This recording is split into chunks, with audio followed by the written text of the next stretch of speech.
तो सबसे पहली चीज तो ये समझनी है पुण्यात्माओं, जब ऐसे महापुरुष रह गए डायरेक्ट भगवान की शरण में आके सतलोक देख के 24 घंटे उनके साथ रह के परमात्मा का परम भगत होके, धर्मदास जी परमात्मा के परम भगत थे, सबसे प्रिय भगत थे 64 लाख में से।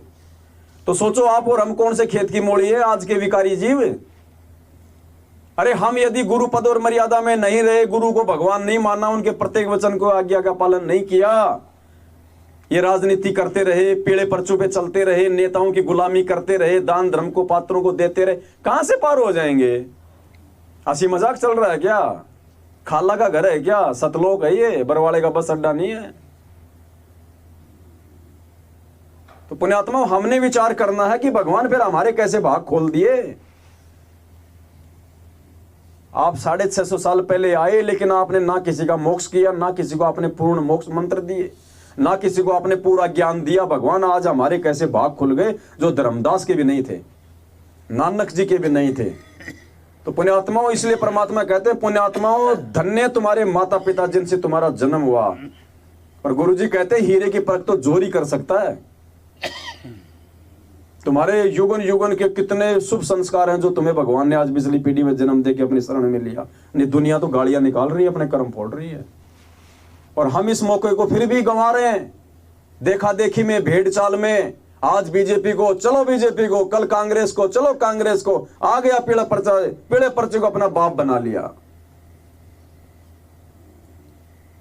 ये शिक्षा क्यों दी भगवान ने? ये चापलूसी करने के लिए, गुलामी करने के लिए? काहे कि तुम 21वीं सदी के तुम पढ़े लिखे युवा हो, तुमसे अच्छे तो जानवर हैं, तुमसे अच्छा तो एक कुत्ता है जो अपने स्वामी के इशारों पे भोगता है। पड़ोसी को तो वो भी काटने को दौड़ेगा, वो केवल अपने स्वामी का स्वामी भगत होता है कुत्ता। इसलिए परमात्मा ने अपने सत्संगों में कुत्ते शब्द का यूज किया कि कुत्ता हूं गुरुदेव का। कुत्ता स्वामी भगत होता है, कुत्ता किसी पड़ोसी के इशारे पे नहीं चलता, कुत्ता अपने स्वामी के भाई के इशारे पे नहीं चलता, कुत्ता अपने स्वामी की भाषा समझता है। और ये जो भाषा है ना, ये पीड़े पर्चों वाली, ये कुत्तों की भाषा है, ये स्वामी की भाषा नहीं है। तो देख लो भाई तुम कहां चल रहे हो।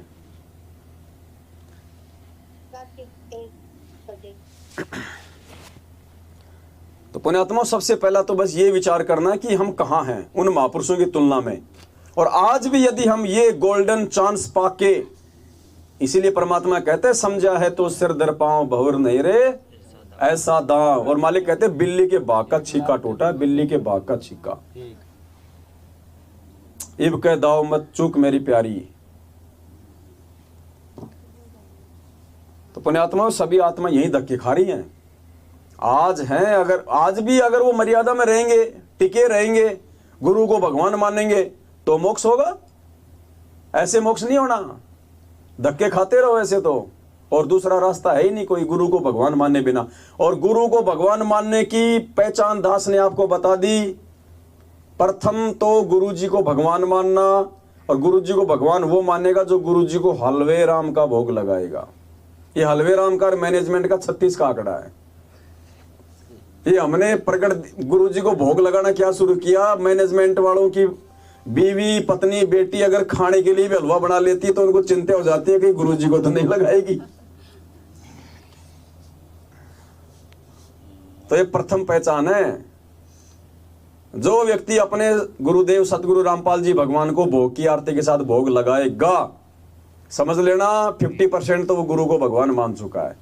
बाकी 50% वो साथ संगति में आ जाएगा खुल के, क्योंकि भोग तो मैनेजमेंट वाले भी लगाने लग गए गुरु जी को काफी संख्या में, क्योंकि देखे बिना रहा नहीं जाता। आत्मा तो भगवान की है, भले काल प्रेरित है, मर्यादा टूट रखी है, लेकिन जब वीडियो देखते हैं, भोग की आरती सुनते हैं, आत्मा तो अंदर से बोलेगी ये अपना असली बाप है, नालायको इसी को लगाओ, कहां फोटो में उलझ रहे हो। तो नीचे नीचे तो वो भी गुरु जी को भोग लगा रहे हैं, लेकिन खुल के नहीं आ रहे। खुल के नहीं आ रहे मतलब 50% तो वो भगत है।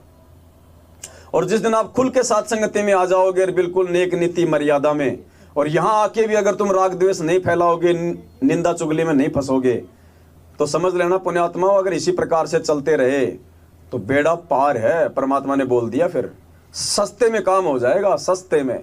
बस गुरु को भगवान मान लो। अपने आप को समर्पित कर दो परमात्मा को, और कोई भगवान नहीं, ना सतलोक में ना कहीं और, जो भी है ये ही है, ले दे के एक ही। रजा तेरी से दादू नानक जी का सतलोक में वास हुआ। रजा तेरी से दादू नानक जी का सतलोक में वास हुआ। रजा तेरी से दादू नानक जी का सतलोक में वास हुआ। रजा तेरी से दादू नानक जी का सतलोक में वास हुआ। 100 परसन उतर कीने तब धर्मदास के विश्वास हुआ। 100 परसन उतर कीने तब धर्मदास के विश्वास हुआ।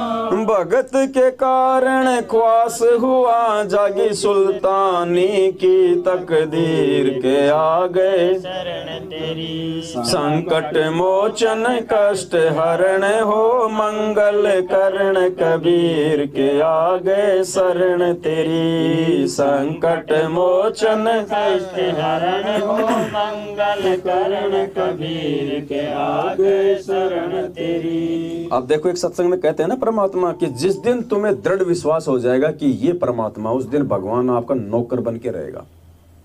अब देखो, भगत के कारण खवास हुआ, खवास यानी नौकर सेवक, जागी सुल्तानी की तकदीर। परमात्मा मालिक ने बांदी बन के उसकी सेज बिछाई थी ना, तो उसका नौकर बना परमात्मा, उसका खवास बना, अपनी प्यारी आत्माओं को कालजाल से निकालने के लिए नौकर तक बन जाता है वो हमारा भगवान। और हम फिर भी हमारे अंदर जरा सी आधीनता नहीं आती,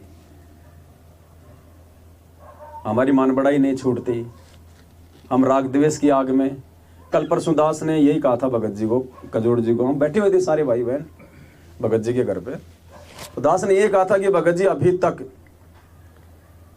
संगत में कोई एक भी व्यक्ति ऐसा नजर नहीं आ रहा है जो वास्तव में आधीनता की सीढ़ी चढ़ाओ। मान लीजिए हम बात कर रहे हैं, यहां बैठे हैं बराबर में, और बात करते करते मैं उसको थप्पड़ मार दूं खींच के, अब उसका रिएक्शन क्या हो? वो ना तो मेरा बुरा माने, ना मेरे प्रति अपने मन में वो किसी प्रकार का वो द्वेष पाड़े, और ना थप्पड़ लगने के बाद किसी से इस बात का जिक्र करे कि उन्होंने मुझे क्यों मारा, सही मारा या गलत मारा। कोई दूसरा पूछे तो ना उसको कोई जवाब दे कि कोई बात नहीं, मार दिया भाई है, और ना मेरे मन में कोई द्वेष रखे। मैं दोबारा कहूं भगत जी सत साहिब, सत साहिब, सत साहिब, भगत जी वो है भगत। और यहां पीठ पीछे बैठ के चुगलियां करते हो। कोई किसी की चुगली करता तो मालिक कहते ना, निंदा तो ऐसी लगे जैसे दही बड़े। अभी तो हमें दही बड़े लग रहे हैं एक दूसरे की निंदा चुगली। ये बढ़वे का अंग बताया परमात्मा ने कि बढ़वा कौन होता है। गरीब बढ़वा बढ़वा सब कहें, मालिक की वाणी है ना, ये बढ़वे के अंग में है।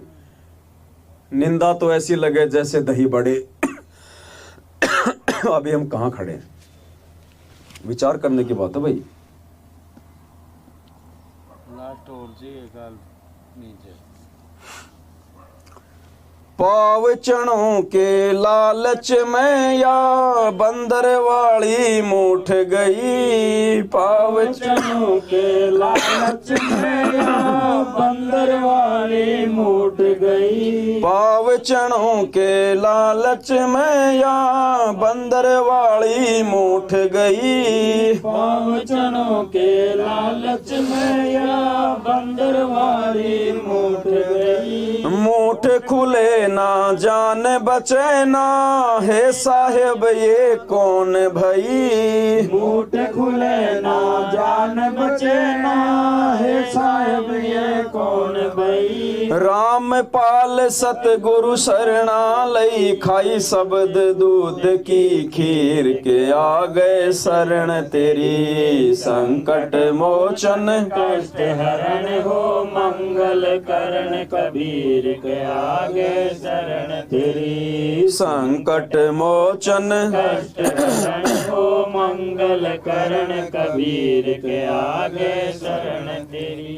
अरे देखो, पाव चनों के लालच में या बंदरवाड़ी मूठ गई। अब परमात्मा ने तो हमें वो केला भी दे दिया आके, ये तत्व ज्ञान रूपी, फिर भी हमारी ये मूठ, हमारा ये लालच, ये अपना स्वार्थ, ये मान बड़ाई, ये अहंकार, लोभ, ये नहीं छूट रहा भाई। और ये छूटे बिना तो भाई 7 जन्म परमात्मा नहीं पा सकते अपन। तो कोशिश करनी है, हमारे में से परफेक्ट कोई नहीं है। हम यहाँ पे किसी को कोई प्रवचन नहीं दे रहे, हम किसी को कोई शिक्षा नहीं दे रहे, हम साथ संगति में बैठ के हम इन विषयों पे हम चर्चा कर रहे हैं। अब माइक चाहे मेरे हाथ में हो, चाहे नाथू जी की हो, चाहे किसी और के हाथ में हो, अब भगत भाई तो 2 बातें बोलेगा ना, अपने भाइयों को समझाएगा ना। अब इन्हीं बातों को लेकर वो लोग कह देते वो तो गुरु बनेगा। बस बस बढ़ने वाला है, बस थोड़े दिनों में बढ़ने वाला है गुरु, तुम्हारा गुरु वो, मतलब ये कह के भी अपने वो कर्म फोड़ रहे हैं।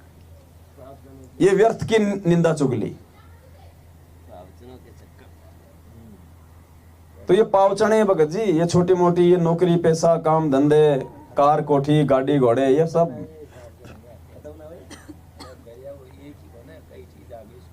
थोड़ा थोड़ा तो पीछे हटना पड़ेगा भाई। देखो हर चीज पे लागू होता है, ये किसी एक चीज पे जैसे परमात्मा कहता है माया, माया कोई भी पैसा ही थोड़ी होता है। औरत भी माया बन के खड़ी हो जाती है, बेटा बेटी का प्यार भी अनावश्यक माया बन के खड़ा हो जाएगा आपके सामने। क्या करोगे?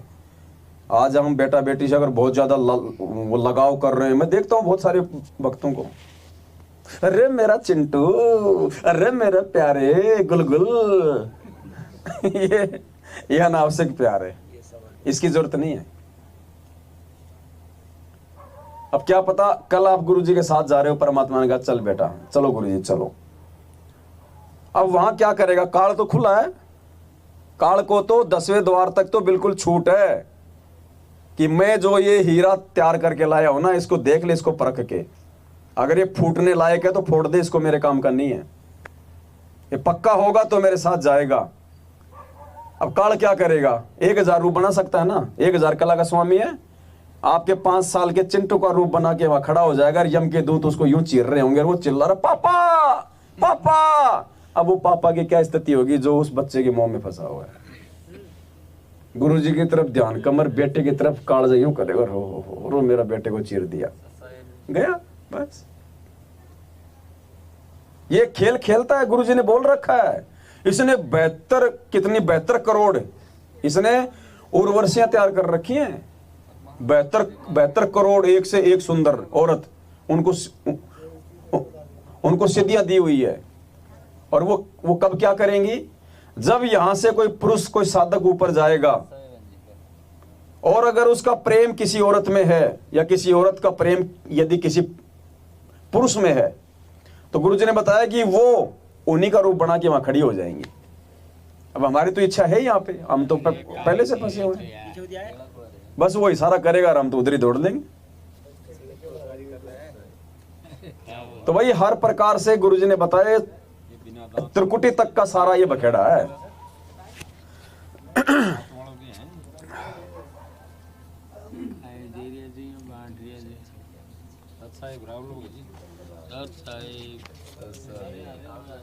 अरे पवन भगत जी ने भी तो दो कहीं इतनी सारा ही आ रहा तसली। एक शब्द गाएंगे परमात्मा का, फिर खाएंगे, बाकी खाते रहो खाने वाले। जिनकी बैटरी डिस्चार्ज हो गई वो खाओ। नहीं माँ की तो छील लिया, खराब हो जाएगा। सत साहिब आजा बंदे शरण राम की, फिर पाछे पछतावेगा भाई। आजा बंदे शरण राम की, फिर पाछे पछतावेगा भाई। आजा बंदे शरण राम की, फिर पाछे पछतावेगा भाई। आजा बंदे शरण राम की, फिर पाछे पछतावेगा। कौन से राम की? सतगुरु रामपाल जी भगवान की। और कोई राम नहीं है दुनिया में, और कोई राम नहीं है, यही है असली राम। और 2 शब्द फालतू लेके आया है, रामपाल। पाल यानी पालन करने वाला, जो राम पूरी दुनिया का जो पालन करता है, तीनों लोकों में प्रवेश करके जो सबका भरण पोषण करता है वो है रामपाल।